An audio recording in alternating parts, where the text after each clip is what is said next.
फुटबलको इतिहासको एउटा यस्तो खेलाडी जसले फुटबलको सिस्टमै बदलिदिए। यो कहानी हो योहान क्राइफको।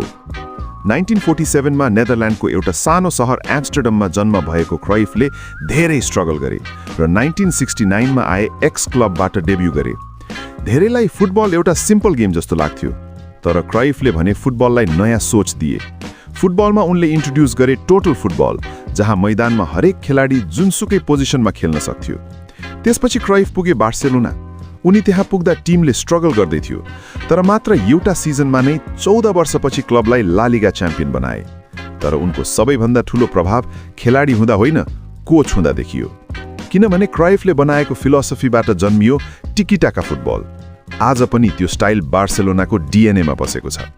योहान क्राइफ एक खेलाडी मात्र थिएनन्, उनी फुटबलको रिभोल्युसन थिए।